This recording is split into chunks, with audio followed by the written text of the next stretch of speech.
Factor follow-up segment tonight. Actor Patrick Swayze fighting for his life. The 55-year-old was diagnosed with pancreatic cancer in January. Even though he is undergoing chemotherapy treatment, Swayze is still smoking, as these pictures demonstrate. They were taken moments after he left the Cancer Treatment Center at Stanford University Medical, where he's getting chemotherapy. With us now, Fox News medical analyst Dr. Jennifer Ashton and the senior editor for In Touch magazine, Noah Levy. What do we know about his status? Is he expected to live much longer?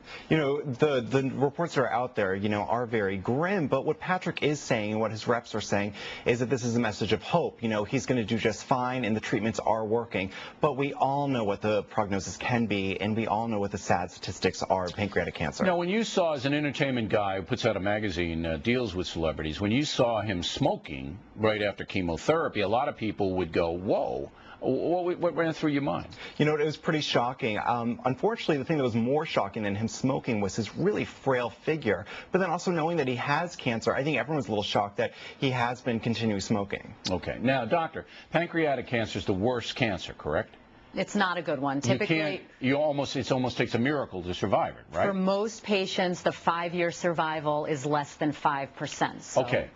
Smoking, people say lung cancer and this and that, but and you correct me, you're the doctor, but smoking suppresses your immune system, correct? Right. Clearly, look, let's be straight about this. No one is going to tell you that smoking is good for your health. And obviously, if you're looking at over a life period, many, many years, smoking can, of course, shorten your life. But what's the worst case scenario in this case? He already has cancer. So it's certainly not going to worsen his cancer. It's not going to shorten his life. So it doesn't really matter health-wise if he continues to smoke. Look, is it a good thing? No, but I think with every situation, you have to stratify the risk. Could you make a case that his smoking, because he smoked from a very early age, did lead directly to the pancreatic cancer? Can you make that case? It's definitely a valid point, Bill. I mean, pancreatic cancer has certain risk factors. Smoking is one of them. Okay. And so smoking is pretty much tied into all, as I said, it suppresses the immune system. So if you have anything or you're prone to it, it's easier for it to get in and to develop.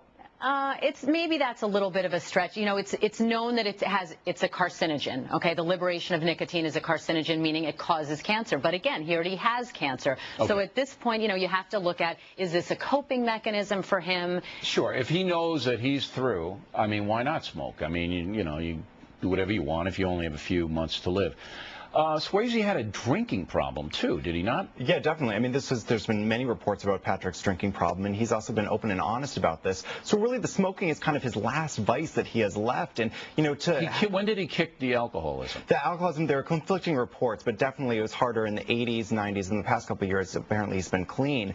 But, that's definitely why he hasn't been so much in the public eye. And recently, he even started filming a pilot in Vancouver, and now he's not able to return to the set. So this thing came up on him quickly, because I think he was still working on that pilot that you just mentioned, Mr. Levy, in December, correct? It was, he and his wife were working on a program, television program, and he was strong enough to do it. And then he went in, I guess he didn't feel good, and then they said, hey, you got an advanced deal. Now, my question, doctor, is, are there cancers that you just don't know are in your body and they get to an advanced stage and you just don't know? Look, pancreatic cancer is one of the most insidious and dreaded cancers because, say it starts. Are there symptoms for it? They're usually with pancreatic cancer, by the time you have symptoms, it's already what we call metastatic or spread. So there's nothing, there's no wheezing or coughing blood or anything like that? Not. I mean, there can be symptoms like nausea or back pain or weight loss, but by the time those symptoms appear, the cancer can be pretty advanced. So that's almost like colon cancer in a sense that you can get it and it spreads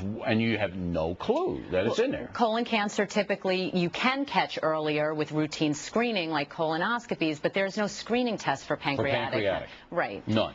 No. And I think, one thing that we have to really underscore here is that with any disease, there's always options of treatment. And one of those options we have to remember is no treatment at all. So while he's pursuing chemotherapy, his choice to smoke is, again, it's his choice. It's nothing illegal. We're not condemning that at all. We are advising people not to smoke. Absolutely. Because, come on. Clearly, this is a young guy. But you can't say definitively that the smoking led to this. No. So prognosis not good for him. We should all say prayers for him, and if he wants to smoke, fine. And live each day to our fullest for all of us. There you go. All right. Mr. Levy, thanks very much. Doc, always good to see you. Right back with Tom Cruise, caught up in a pot controversy, ironically.